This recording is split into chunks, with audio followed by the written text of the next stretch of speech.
कच्चा मकान जिसके बाहर एक बड़ा आंगन है। उस घर में 3 सदस्य रहते थे। रघु जो उस घर का बड़ा बेटा और मोहन उस घर का छोटा बेटा था, वह दोनों अपनी माँ गंगा देवी के साथ रहते थे।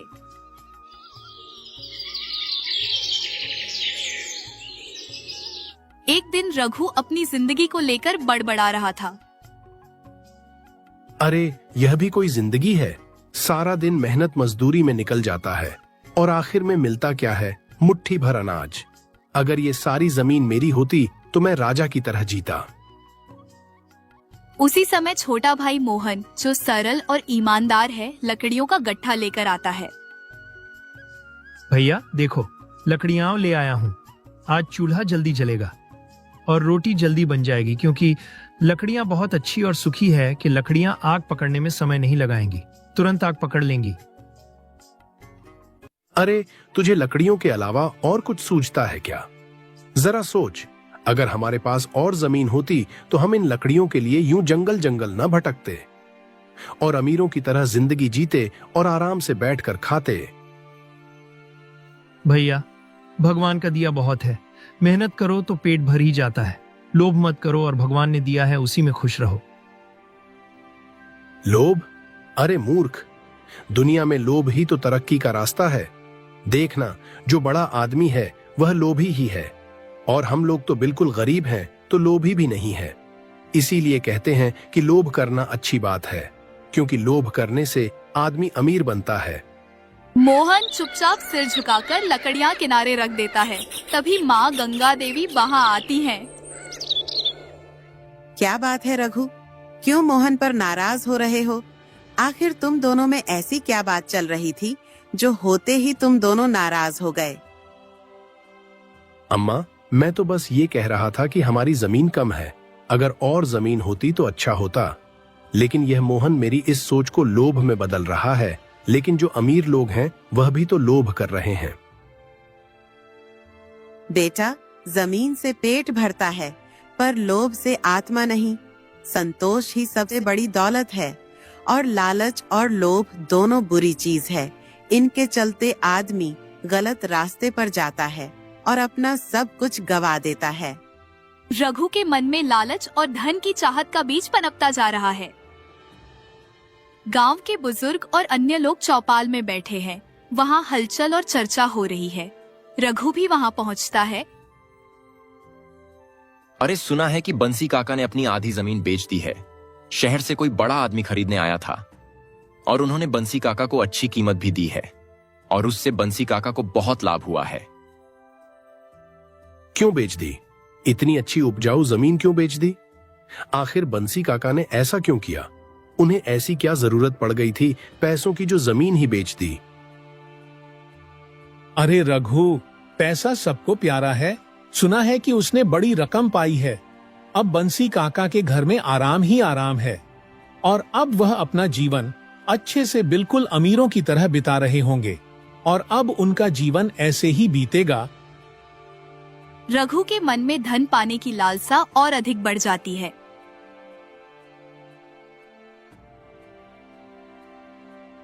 रघु अपने खेत पर जाता है और अपने खेत को बेचने के लिए सोचने लगता है।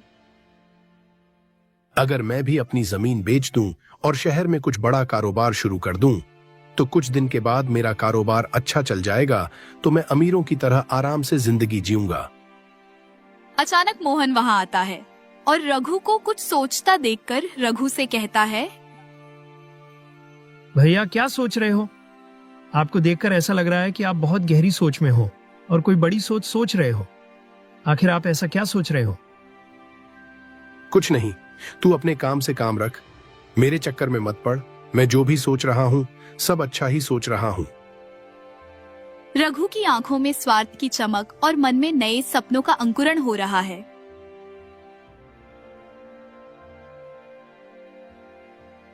रात के समय रघु अपने घर के बाहर बंसी काका ने जो जमीन बेच दी है उसी के बारे में सोचकर खुश हो रहा था और अपने आप से कहता है,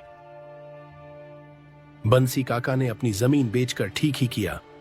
इतने पैसों से आराम की जिंदगी मिल जाती है और एक में ही जो कुछ नहीं कर सकता। रघु घर के अंदर जाता है तो उसकी माँ गंगा देवी उससे पूछती है, बेटा, तुम बाहर खड़े होकर क्या कह रहे थे? प्रभु बेटा, क्या तुम्हारे मन में कोई संदेह है? अगर कोई ऐसी बात हो तो मुझे भी बताओ, मैं भी तो जानूं कि आखिर तुम्हारा मन में क्या संदेह है। अरे मैं भी तो तुम्हारी माँ ही हूँ। हाँ, मैं सोच रहा था कि कुछ भी करके जल्दी से मैं बड़ा आदमी बन जाऊं और फिर अपनी जिंदगी खुशी से बिताऊं। बड़ा करने के लिए मेहनत और ईमानदारी चाहिए बेटा। लालच से कुछ नहीं मिलता और बड़ा करने के लिए थोड़ी बहुत मेहनत नहीं बल्कि दिन रात की मेहनत चाहिए। माँ, मेहनत भी तो चाहिए, और आपने जो रोटी बनाई है वह तेरी ये सूखी रोटी भी मुझे किसी दिन खा जाएगी। अगर मेरे पास पैसा होता तो शहर से बढ़िया पकवान मंगवाता। बेटा, एक तो कैसे बातें कर रहा है? अरे घर की रोटी में जो स्वाद है वो किसी पकवान में नहीं। और वैसे भी यह रोटियां ज्यादा खराब नहीं है बेटा, तुम जितनी सोच रहे हो। गंगा देवी चिंता भरी निगाहों से रघु को देखती है।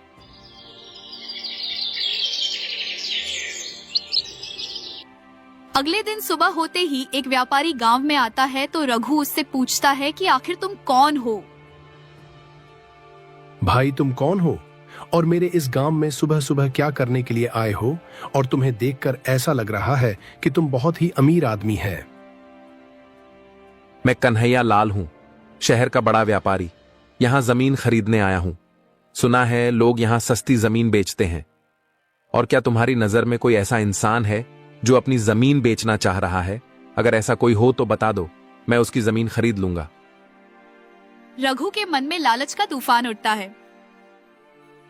मेरे पास भी जमीन है, लेकिन इतनी सस्ती नहीं जितनी तुम सोच रहे हो, और मेरी जमीन बहुत उपजाऊ है, इसलिए अगर मैं उसे बेचूंगा तो महंगे दाम पर बेचूंगा। कीमत कोई मसला नहीं, मैं मुनाफा देखता हूं। अगर जमीन अच्छी हो तो मुंह मांगा दाम दूंगा। और बताओ, तुम कितनी कीमत मांग रहे हो अपनी जमीन की?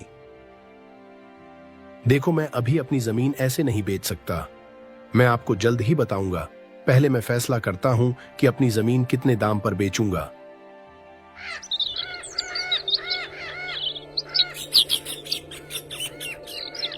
रात के समय रघु और उसके घर के दोनों सदस्य आंगन में खड़े हैं। कभी रघु उन लोगों से कहता है, मोहन, मैंने सोच लिया है, जमीन बेच दूंगा ताकि हम लोगों के पास ज्यादा पैसा आ जाएगा और हम लोग अपना बचा जीवन अच्छे से दिखा सकेंगे।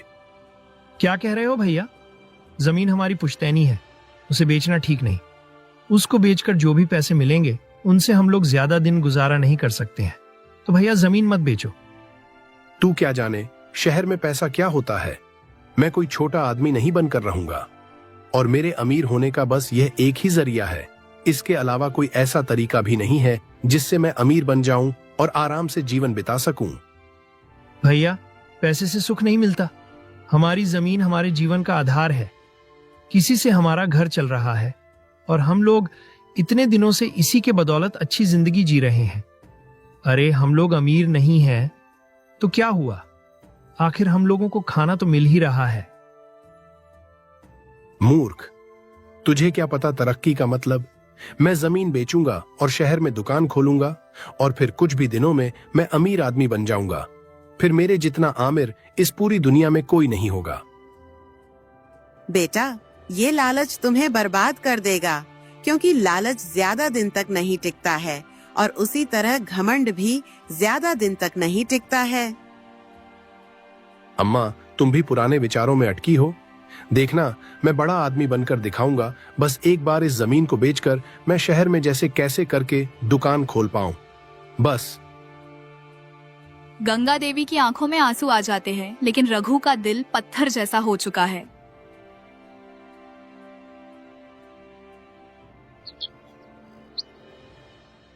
अगले दिन फिर से कन्हैया लाल उसी गांव में आता है। इस बार रघु अकेले नहीं बल्कि और के साथ में खड़े थे।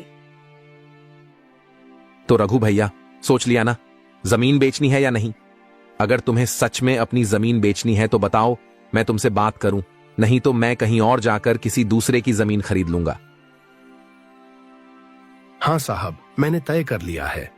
क्योंकि जमीन पर काम कर पाना मेरे बस में नहीं है, इसीलिए मैं इस बेच ही दूंगा और ऐसा नहीं है कि मेरी जमीन उपजाऊ नहीं है। अरे मेरी जमीन बहुत ज्यादा उपजाऊ है। भैया, एक बार और सोच लो, हमारी जमीन ही हमारी पहचान है। उसे बेचना ठीक नहीं। आपको अगर इसे बेच दिया तो पता नहीं आगे हम लोगों को शायद दर दर की ठोकरें खानी पड़े। अरे रघु, पागल हो गया है क्या? पुश्तैनी जमीन यूं ही बेच देगा? मोहन बिल्कुल सही कह रहा है कि वह तेरी जमीन बहुत ही उपजाऊ है और बेच देने के बाद शायद तुझे दर दर की ठोकरें खानी पड़ेगी। मैंने फैसला कर लिया है। कागज तैयार करिए। बस मुझे आप अपनी जमीन बेचनी ही है। ये लो पूरे 50,000 रुपए। अब ये जमीन मेरी है और अब तुम्हारी उस जमीन पर तुम्हारा कोई हक नहीं रहा है। रघु रुपए देखकर खुश हो जाता है, लेकिन मोहन की आंखों में उदासी छा जाती है। भैया, क्या कर दिया आपने? ये पैसा कुछ समय का है, लेकिन जमीन हमेशा के लिए चली गई। हे भगवान, अब पता नहीं आगे क्या होगा। तू चिंता मत कर। अब मैं शहर में जाकर बड़ा आदमी बनूंगा। ये पैसा हमारी तकदीर बदलेगा और अब हम लोग जल्द ही अमीर आदमी बन जाएंगे।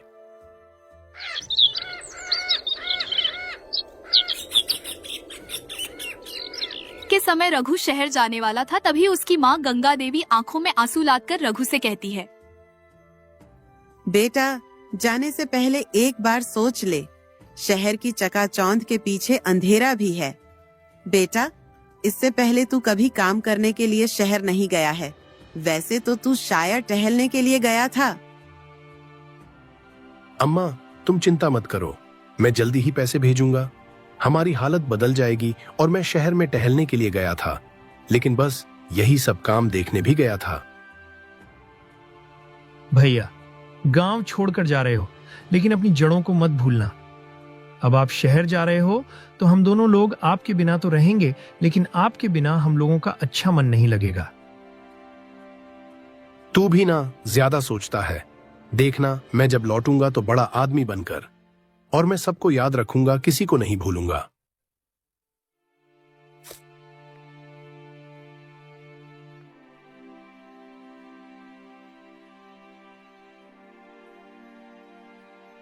रघु शहर में पहुंचता है। तू देखता है वहाँ सब कुछ अलग है।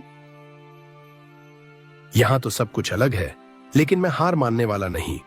कारोबार शुरू करूंगा और बड़ा आदमी बन जाऊंगा। मैं छोटा आदमी बनकर गांव नहीं लौटूंगा।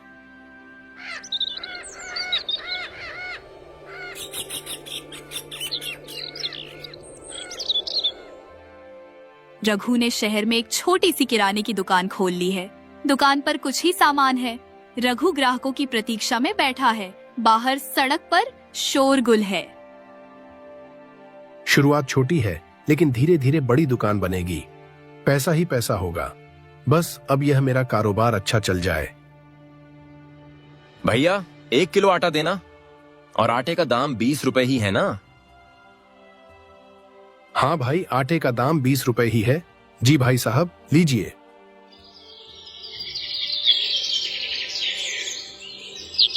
कई दिन बीत जाते हैं। दुकान में ग्राहक कम ही आते हैं। रघु के पैसे तेजी से खत्म हो रहे हैं। इतनी जल्दी आधे पैसे खत्म हो गए। अगर ऐसे ही चलता रहा तो क्या होगा? और अगर पैसे जल्दी खत्म हो गए तो मैं अमीर आदमी नहीं बन पाऊंगा और गरीबी में ही मर जाऊंगा। उसी समय एक स्थानीय दुकानदार हरीश दुकान के सामने से गुजरता तो वह रघु के पास आता है।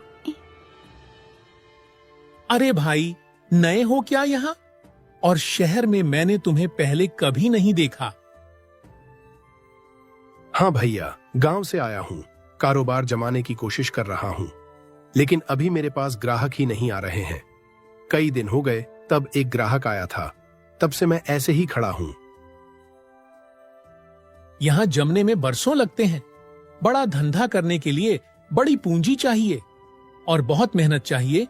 तुम में साहस होना चाहिए और ईमानदारी, क्योंकि यहाँ के आदमी बहुत कम लोगों पर भरोसा करते हैं। मुझे भी बरसों लग गए कारोबार को संभालने में, तब जाकर अच्छा और भरोसेमंद आदमी बन पाया हूँ। क्या मतलब? मैं भी तो पैसे लगाकर आया हूँ, और क्या मुझे भी परसों लग जाएंगे? हाँ भाई, शहर में छोटे दुकानदार की कोई कीमत नहीं। यहाँ या तो बड़ा खेल खेलो या फिर मजदूरी करो। हरीश आगे बढ़ जाता है। रघु की आंखों में निराशा का बादल घिरने लगता है।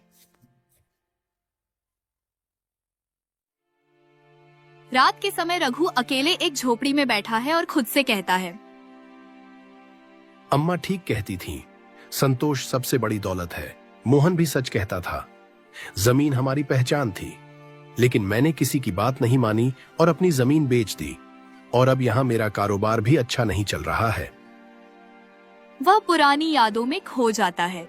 गांव का आंगन, मोहन का हंसता चेहरा और माँ की ममता उसकी आंखों के सामने तैरने लगती है। उसकी आंखों में आंसू आ जाते हैं।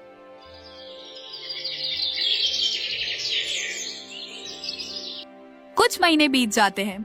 रघु के पास अब पैसे खत्म हो चुके हैं। दुकान पर ताला लगा हुआ है। अरे रघु सड़क के किनारे आंखों में आंसू दिए खड़ा था। मैंने क्या किया? न जमीन रही न पैसा। काश मैंने लालच न किया होता तो मेरी ये हालत और ऐसी बेबसी न होती। उसी समय एक ग्रामीण व्यक्ति वहां से गुजरता है। आंखों को देखकर रघु से कहता है, अरे रघु भैया, आप यहाँ?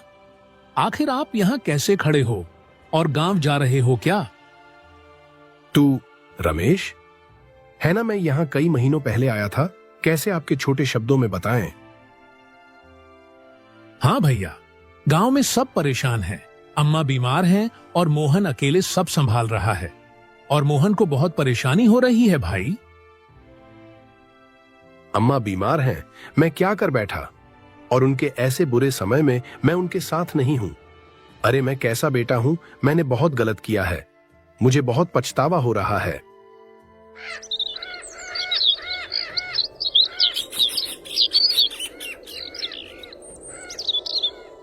आकर अपने बचे कुचे पैसे इकट्ठे करता है और गांव लौटने का निश्चय करता है। मुझे अम्मा के पास जाना होगा, मोहन से माफी मांगनी होगी। लेकिन मैं काम तो ऐसा किया है कि मुझे छोटा बच्चा तक माफ ना करे। लेकिन वह मेरी अम्मा है और वह मेरा भाई है, शायद माफ कर देगा।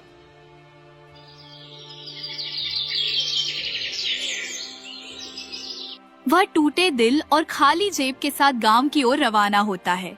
रास्ते में उसके मन में आत्मग्लानि और पश्चाताप का सैलाब उमड़ रहा है। रघु गांव पहुंचता है तो उसे रामलाल मिल जाता है और रामलाल रघु से कहता है, अरे ये तो रघु है, लौट आया। क्या हुआ रघु? बड़े आदमी बनने का सपना पूरा नहीं हुआ? भाई गलती हो गई। लालच ने सब कुछ छीन लिया और शहर में मेरा काम बिल्कुल भी नहीं चला। भाई हमने तो पहले ही कहा था कि जमीन न बेचो, पैसा सब कुछ नहीं होता। लेकिन तुमने मेरी और अपने घर वालों की बात नहीं मानी। रघु घर पहुंचता है तो बैठी है और मोहन पास में ही खड़ा उनकी देखभाल कर रहा है। मोहन रघु को देखकर बहुत खुश होता है और रघु से कहता है, भैया आप वापस लौट आए हो। अरे देखो ना, माँ की तबीयत बहुत खराब रहने लगी है। हाँ भाई, मैं वापस लौट आया हूं और अम्मा माफ कर दो। लालच ने मेरी आंखें अंधी कर दी थीं, लेकिन आप मुझे अपनी गलती का पछतावा हो रहा है। अम्मा। बेटा, लालच ने तुझे अंधा कर दिया था, लेकिन ये अच्छी बात है कि तूने अपनी गलती मान ली। मुझे खुशी हुई कि तुझे अपनी गलती का एहसास हुआ। भैया माँ आपकी राह देख रही थी। मैंने तो उम्मीद ही छोड़ दी थी कि आप लौटेंगे। भैया आप घर में बहुत अच्छा लग रहा है। मुझे माफ कर दे मोहन, मैंने तुझसे बुरा बर्ताव किया, जमीन बेची और सब कुछ खो दिया। लेकिन अब मुझे बहुत अफसोस हो रहा है। भैया कोई बात नहीं, जो हुआ सो हुआ, परिवार से बढ़कर कुछ नहीं। अम्मा, अब मैं कभी लालच नहीं करूंगा। मेहनत से ही जीवन संवरेगा। और अब मैं पूरी तरह से बदल गया हूं। पहले वाला रघु लालच में डूबा था, लेकिन अब मैं मेहनत में डूबूंगा। लालच का अंधापन अक्सर हमें अपने प्रियजनों से दूर कर देता है और बर्बादी की राह पर ले जाता है। लेकिन समय रहते अपनी गलती को स्वीकार कर लेना और मेहनत की राह पर लौट आना सच्चा पुनरुत्थान है।